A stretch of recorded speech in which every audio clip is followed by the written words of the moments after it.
Esse tema da mesa, né, o tema temor e presença, é de uma relevância ímpar, né, para a nossa prática clínica e para aprofundar no processo de compreensão do sofrimento psíquico.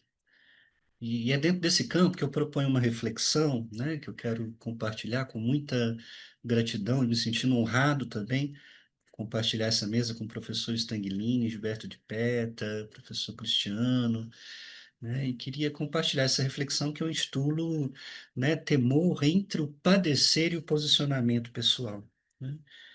Então, ao longo da minha carreira, como psicólogo, professor universitário, eu tenho me dedicado ao estudo da clínica, da psicopatologia, a partir da perspectiva fenomenológica, né?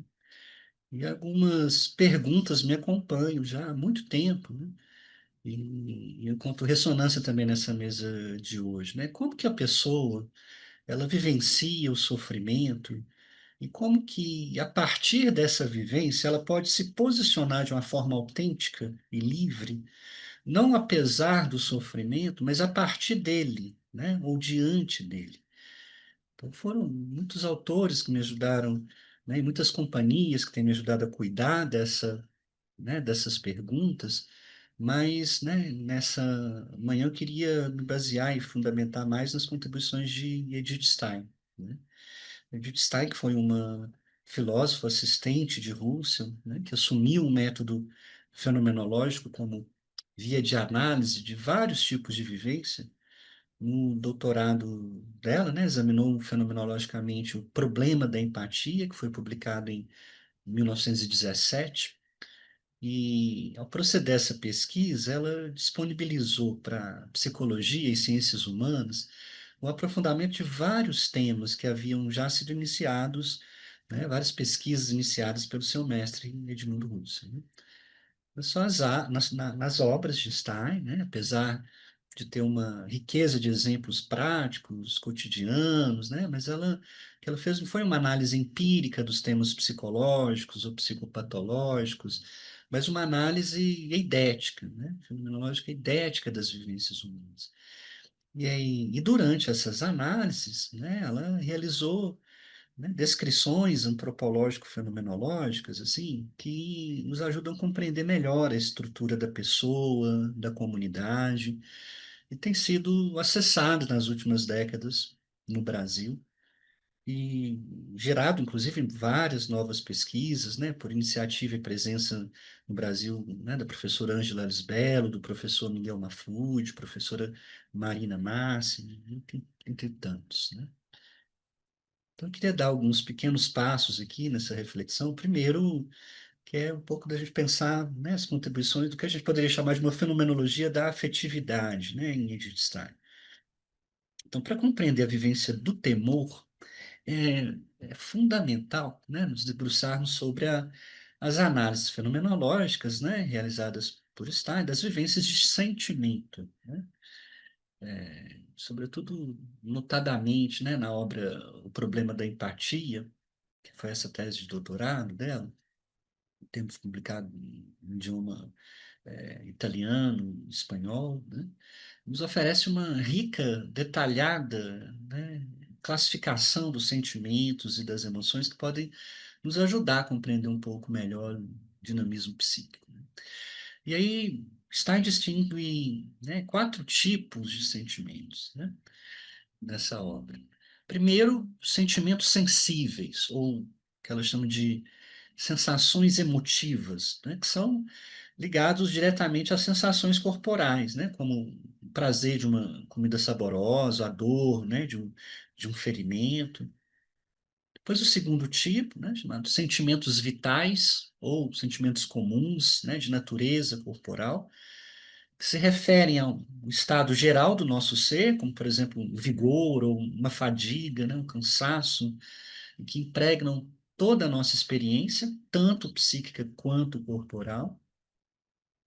Terceiro tipo, que ela chama de sentimentos da alma, né, ou sentimentos comuns de natureza não corporal, né, ou ainda, né, estados de ânimo, né, como a alegria ou a melancolia, que ela não se localiza numa parte específica do corpo, embora possa se expressar, né, em interconexão com o corpo.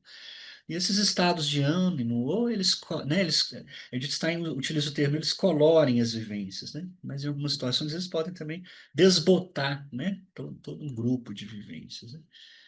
E por fim, o quarto tipo que ela descreve, né, como sentimentos espirituais, né, que se dirigem a uma objetualidade, né, mas se refere ao mundo dos valores, como, né, por exemplo, uma alegria por uma boa ação realizada, ou temor, né, diante de algo terrível, diante das consequências da ausência de um bem desejado, né, né, um temor diante das consequências da ausência de uma justiça realizada ou de um amor, né? E aí vale ressaltar que, apesar dessa diferenciação, né, essas vivências afetivas, elas não ocorrem de uma forma, né, paralela, né? Elas geram uma influência mútua entre si e entre em relação, né, também em relação a outros atos, né? Então, por exemplo, uma dor intensa, né, que é um sentimento sensível, ela pode gerar uma fadiga, né? Ou medo de uma piora, que é né, os sentimentos comuns, né, que preenchem a interioridade da pessoa. E às vezes até dificultar outros sentimentos, né, nesse momento da dor. Já aqueles, né, que são designados por ela, né, como sentimentos espirituais, eles podem agravar, né, estados afetivos anteriores ou inaugurar novos estados afetivos, que são tidos como alívio.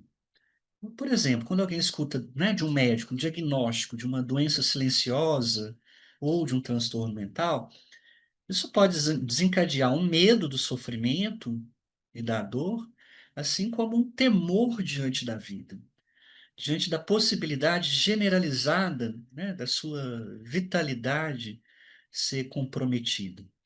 Essa vivência de temor pode suspender, pode bloquear vários outros tipos de sentimento dependendo da sua intensidade, né? Mas, por outro lado, nesses sentimentos espirituais, quando uma pessoa encontra alguém que aponta caminhos para tratamento, quando ela é acolhida, quando ela vivencia, né, experiências de bondade, de beleza, né? Pode acontecer que diante desse primeiro medo, né, surja um sentimento de uma vivência de uma esperança, né, expectativa de que algo bom aconteça. Então, a riqueza e o detalhamento, né, são várias as possibilidades, né, que intercruzam com essa vivência do temor, né? São um conjunto de sensações orgânicas, né? Agora, o segundo ponto, assim, pensando um pouco mais sobre a vivência do temor, né, e diferenciando do medo, o que seria o temor, né? Então, se a gente suspende fenomenologicamente, né, as definições filosóficas ou psicológicas em relação ao temor, e nos voltamos, né, às coisas mesmas, como convida Russell, às experiências, né, as coisas mesmas, nesse caso, as experiências dos pacientes que vivenciam o temor, ou seja, procedemos a uma redução fenomenológica, o que podemos aprender dessa vivência de temor que diferencia ela do medo, né?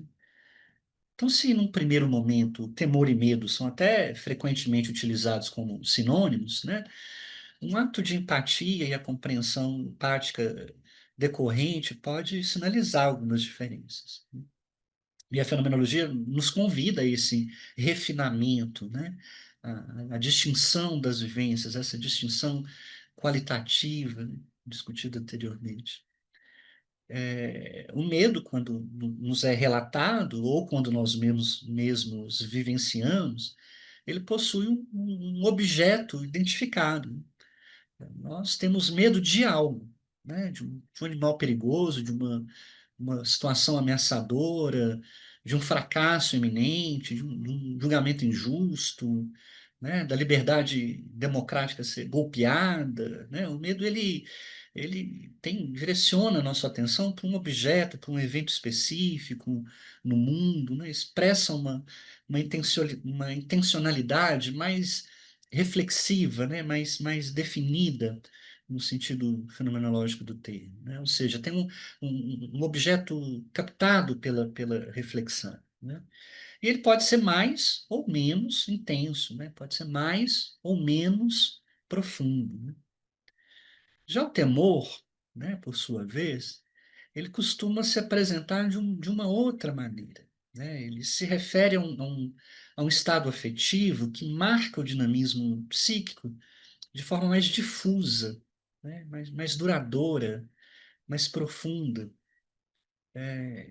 Comumente, né, alguns pacientes procuram até uma palavra diferente para nomear essa vivência, né? O temor ele não tem um objeto definido tão claramente, ele é um tipo de angústia, de desconforto assim, generalizado, muitas vezes acompanhado por uma desconfiança, uma desesperança generalizada em relação à vida, em relação a si mesmo, né? Permeia a existência e por isso em muitos momentos pode ser muito mais até avassalador, né?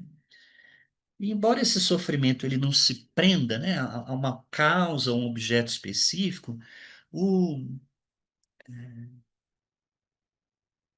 embora ele não se prenda a uma causa, objeto específico, o temor ele pode se manifestar por meio desses objetos específicos, né, por meio desses objetos concretos, né, que eles vão se tornando um foco de atenção, né? E parece oferecer uma materialidade, uma objetualidade ali para essa vivência, né?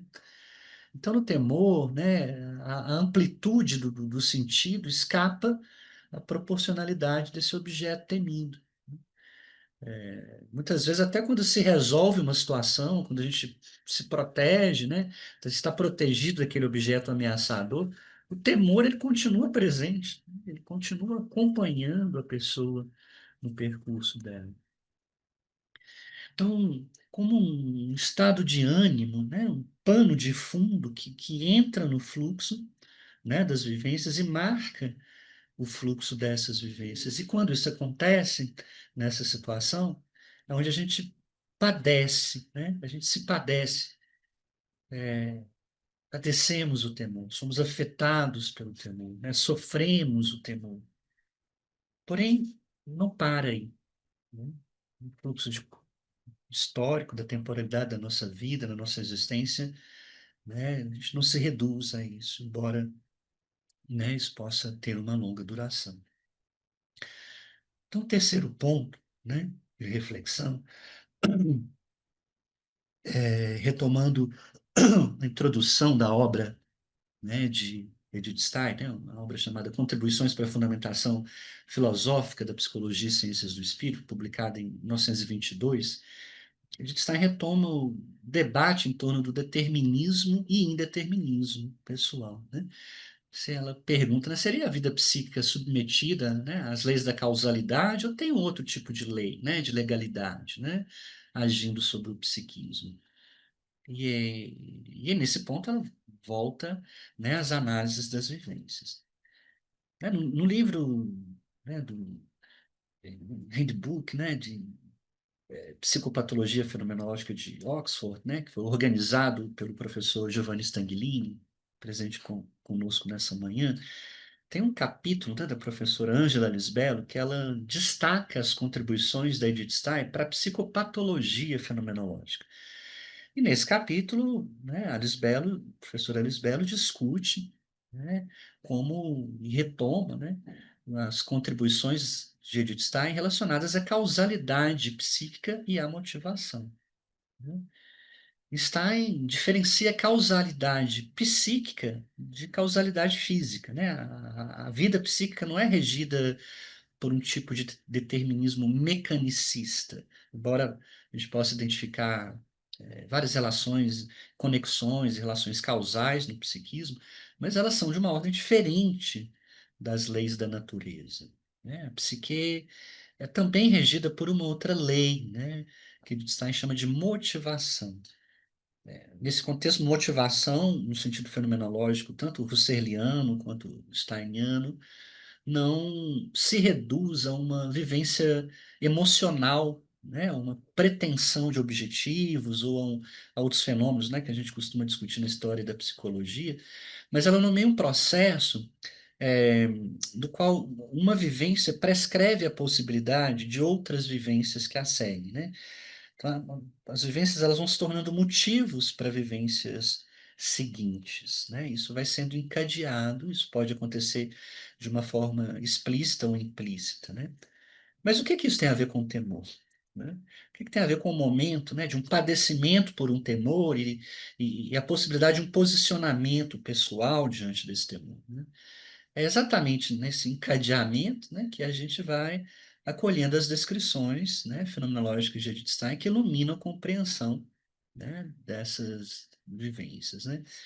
O temor, então, quanto estado de ânimo difuso que preenche, né, a alma, pode ser compreendido como um pano de fundo de toda a vida psíquica, né? E ele influencia como a pessoa se relaciona com o mundo, consigo mesma, né? E nisso a gente reconhece um processo de causalidade, porque a força vital da pessoa, ela vem indisponibilizada ou dificultada, né? E dificulta a apreensão, por exemplo, de novas maneiras de pensar, de agir, de sentir, né? Quando o temor desencadeia, né, essa modificação nos sentimentos sensíveis, né, gera uma fadiga, né, uma depressividade, né, da força vital, né? E o pensamento ele pode ficar mais limitado por esse estado. A disposição para tomar decisão, ações, tudo isso recebe aí, né, né, esses efeitos, portanto, né, estamos diante de um momento de causalidade psíquica. No entanto, né, em diversas situações, além desse primeiro posicionamento, em seguida, a pessoa ela pode acolher ou rejeitar, né? Ela pode se posicionar, se opor, né? Oferecer uma resiliência e pode tomar iniciativa de buscar um outro horizonte. E é nesses casos que a gente identifica essa segunda lei, né?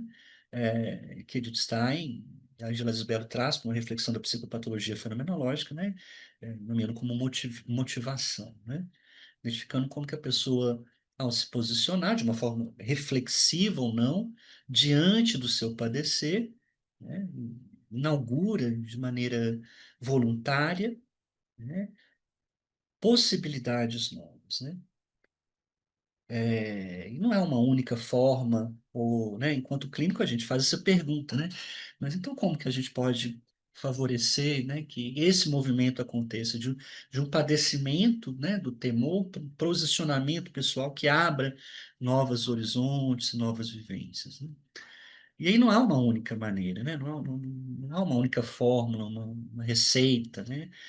Que é um drama, né, que se desenrola assim no âmago, né, de cada pessoa, né, na sua singularidade, e que explicita o problema da liberdade e do mistério, né? E por que que a gente não pode, né, então, prever, né? É, Edith Stein tem né, algumas passagens bonitas da descrição dela. Ela fala: olha, a gente não pode prever, controlar ou antecipar o que que vai tocar a nossa alma em profundidade, né? Uma dimensão mais profunda da nossa experiência. E assim como a gente não pode prever que tipo de acontecimento que vai nos tocar, né, em profundidade, a ponto de mobilizar um temor, nós também não podemos prever o que que vai acontecer e tocar a alma na profundidade, mobilizando esse posicionamento pessoal e autêntico, né? A gente pode ser tocado pela verdade, pela beleza, pela justiça, por uma experiência de amor, com uma profundidade que pode gerar um influxo, né, da força vital, né? E experiências anteriores, elas podem até direcionar as nossas intenções ou gerar, né, propósitos de ação, né? E isso iniciar novos posicionamentos, né? O fato da gente não saber, né, de não conseguir antecipar, porém, não significa que a gente não possa acompanhar esse processo, né? Falar de um posicionamento pessoal Não é a mesma coisa de falar que é um posicionamento individual e solitário, né? Assim como os acontecimentos, eles revelam, disponibilizam valores como fonte, né? A presença do outro também pode suscitar, né? Convidar novos posicionamentos. E por meio da empatia interativa, né, a gente colhe na experiência de um outro presente a maneira como eu sou olhado, como eu sou valorizado, né? Eu posso ser ajudado a perceber a mim mesmo de uma maneira mais ampla, de ter novos motivos para lutar. A presença do outro pode revelar para mim valores e sentidos nas situações que sozinhos a gente não conseguiria acessar, né? São vivências intersubjetivas, né? Inauguradas por um certo tipo de presença, por uma presença de acolhimento, por uma presença onde o outro não é reduzido a sintomas ou a mecanismos psíquicos, mas é acolhido como pessoa. A gente não força a liberdade, nem deve, mas essa presença provoca e possibilita a liberdade do outro emergir, ser percebida, ser sentida, né? Esses posicionamentos pessoais, e já caminhando para encerrar, né, esses posicionamentos pessoais, eles nascem de momentos de temor, mas eles não carregam uma resiliência só diante dos próprios sentimentos. Eles podem também gerar uma construção de algo novo para os outros, né? Um posicionamento pessoal diante do temor pode gerar um posicionamento ético-político, afirmação de algo original e autêntico que pode entrar no campo das relações interpessoais, da sociedade, da cultura, né? E aqui vale ressaltar que estamos falando de um tipo de posicionamento político em que o outro é reconhecido na sua singularidade, né? Reconhecido e valorizado na sua diversidade, seja de gênero, étnico, racial, de orientação sexual, de faixa etária, de capacidades, né? Um posicionamento ético-político não totalitário. Então, em muitas situações clínicas, né, que eu vivenciei, tanto em consultório, quanto, né, também na ala de saúde mental do Hospital Geral, atendendo pacientes, né, com momentos de internação, era possível visualizar, é possível testemunhar que situações de grandes crises, de grande temor, ao mesmo tempo que tocava dentro de uma profundidade maior, dessa mesma profundidade brotava um posicionamento, em situações de encontro, de atendimento, de oficinas, né? Em atendimentos de consultório, em plantão psicológico, a maneira desse encontro e dessa presença é possível perceber, né, uma espécie de uma proporcionalidade, né, desse posicionamento capaz de mudar e de inaugurar um novo caminho em situações de temor, né? Então, como clínicos, né, a gente é chamado a ser essa presença que acompanha o outro no seu caminho, né, que o ajuda a nomear o seu temor, né, a reconhecer o seu momento de padecer, né, mas também de despertar para a sua liberdade, né? Isso é uma tarefa árdua, né? Mas também uma das mais bonitas, né? E gratificantes que as nossas profissões nos oferecem, né? A profissão de psicólogo, a profissão, né? As profissões, né? Das áreas de saúde mental, né? Da área de saúde como um todo, né?